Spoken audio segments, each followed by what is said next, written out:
ಬೆಂಗಳೂರಿನ royal Challengers ತಂಡ ಈ ಬಾರಿ IPL ಪ್ರಶಸ್ತಿಯನ್ನು ಗೆಲ್ಲುವ ಮೂಲಕ ತನ್ನ ಪ್ರಶಸ್ತಿಯ ಭಾರವನ್ನು ನೀಗಿಸಿಕೊಂಡಿದೆ. ಗುಜರಾತಿನ ಅಹಮದಾಬಾದಿನಲ್ಲಿರುವ ನರೇಂದ್ರ ಮೋದಿ ಕ್ರೀಡಾಂಗಣದಲ್ಲಿ ಪಂಜಾಬ್ ಕಿಂಗ್ಸ್ 11 ನಡುವೆ ಫೈನಲ್ ಪಂದ್ಯಾವಳಿಯಲ್ಲಿ ಗೆದ್ದಿರುವ RCB ತಂಡ ಈ ಬಾರಿಯ IPL 20-25 ಪ್ರಶಸ್ತಿಯನ್ನು ತನ್ನದಾಗಿಸಿಕೊಂಡಿದೆ. ಆ ಮೂಲಕ ಕೋಟ್ಯಾಂತರ ಮಂದಿ ಅಭಿಮಾನಿಗಳ ಕನಸನ್ನು ರಾಯಲ್ ಚಾಲೆಂಜರ್ಸ್ ತಂಡ ಈಡೇರಿಸಿದೆ.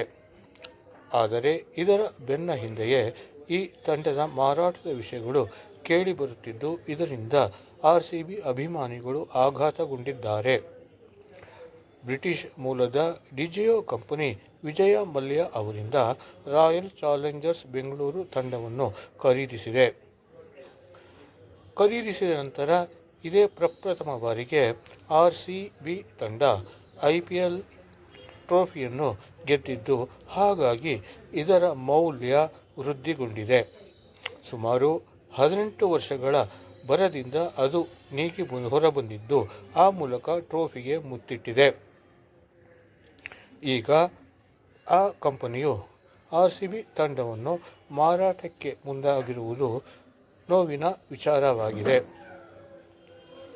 ಈ ಸಂದರ್ಭದಲ್ಲಿ ತಂಡವನ್ನು ಮಾರಾಟ ಮಾಡಿದರೆ ಹೆಚ್ಚು ಲಾಭ ಸಿಗುತ್ತದೆ ಎಂದು ಭಾವಿಸಿರುವ ಡಿಜಿಯೋ ಕಂಪನಿ ಹಾಗಾಗಿ ಈ ನಿರ್ಧಾರವನ್ನು ತೆಗೆದುಕೊಂಡಿದೆ ಎಂದು ಹೇಳಲಾಗುತ್ತಿದೆ.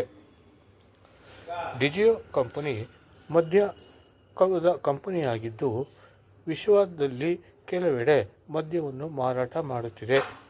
ಆದರೆ ಅಮೆರಿಕದ ಅಧ್ಯಕ್ಷ ಟ್ರಂಪ್ ಅವರು ಮದ್ಯದ ಮೇಲೆ ಭಾರೀ ಸುಂಕವನ್ನು ವಿಧಿಸಿದ್ದು, ಹಾಗಾಗಿ ಡಿಜಿಯೋ ಕಂಪನಿಯ ಮದ್ಯ ಮಾರಾಟಕ್ಕೆ ಹೊಡೆತ ಬಿದ್ದಿದೆ. ಇದರಿಂದ ಸಾಕಷ್ಟು ನಷ್ಟ ಉಂಟಾಗಿದೆ ಎಂದು ಹೇಳಲಾಗುತ್ತಿದೆ. ಇದರ ನಿಮಿತ್ತ ಡಿಜಿಯೋ ಕಂಪನಿ RCB ತಂಡವನ್ನು ಮಾರಾಟ ಮಾಡಿ ಇದರಿಂದ ಬರುವ ಹಣವನ್ನು ಬೇರೆ ವ್ಯವಹಾರಗಳಿಗೆ ಹೂಡಿಕೆ ಮಾಡುವ ತೀರ್ಮಾನವನ್ನು ಕೈಗೊಂಡಿದೆ ಎಂದು ಹೇಳಲಾಗುತ್ತಿದೆ.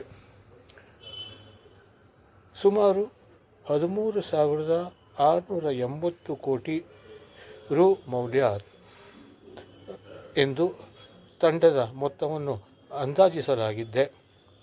ಆದರೆ ಇಷ್ಟು ಹಣವನ್ನು ಕೊಟ್ಟು ಖರೀದಿ ಮಾಡುವವರು ಯಾರು ಎನ್ನುವ ಪ್ರಶ್ನೆ ಉದ್ಭವವಾಗಿದೆ. RCB ತಂಡ ಗೆಲುವಿನ ಅಮಲಿನಲ್ಲಿ ತೇಲುತ್ತಿರುವ ಸಂದರ್ಭದಲ್ಲಿಯೇ ಡಿಜಿಯೋ ತಂಡ ಕೋಟ್ಯಾಂತರ ಅಭಿಮಾನಿಗಳಿಗೆ ಹೊಡೆತ ನೀಡಿದ್ದು, ಇದರಿಂದ ಅಭಿಮಾನಿಗಳು ನಿರಾಶರಾಗಿದ್ದಾರೆ. ಈ ವಿಚಾರವನ್ನು ರಾಷ್ಟ್ರೀಯ ಮಾಧ್ಯಮಗಳು ಬಿತ್ತರ ಮಾಡಿದೆ.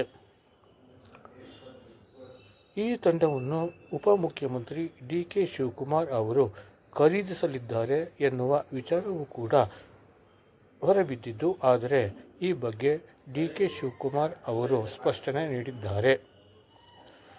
ನನಗೆ ಇದರ ಉಸಾಬರಿ ಬೇಕಿಲ್ಲ, ಆ ತಂಡ ನನಗೇಕೆ ಬೇಕು, ನಾನು ಅಭಿಮಾನಿಯಷ್ಟೇ ಎಂದು ಅವರು ತಮ್ಮ ಹೇಳಿಕೆಯಲ್ಲಿ ಸ್ಪಷ್ಟಪಡಿಸಿ, ನಾನು ಯಾವುದೇ ಕಾರಣಕ್ಕೂ ತಂಡವನ್ನು ಖರೀದಿಸುವುದಿಲ್ಲ ಎಂದು ತಿಳಿಸಿದ್ದಾರೆ.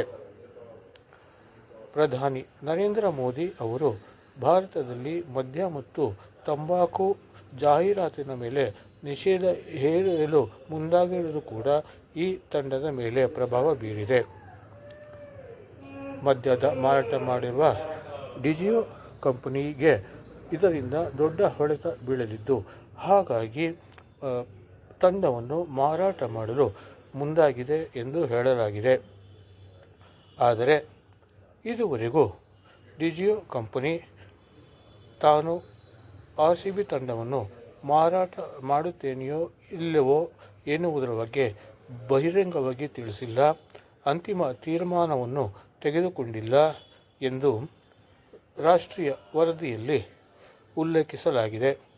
ಒಟ್ಟಾರೆ ಒಂದು ವೇಳೆ RCB ತಂಡವನ್ನು ಮಾರಾಟ ಮಾಡಿದ ಪಕ್ಷದಲ್ಲಿ ಕೋಟ್ಯಾಂತರ ಮಂದಿಗಳು ಅಭಿಮಾನಿಗಳು ನಿರಾಶರಾಗಲಿರುವುದಂತೂ ಅಷ್ಟೇ ಸತ್ಯ.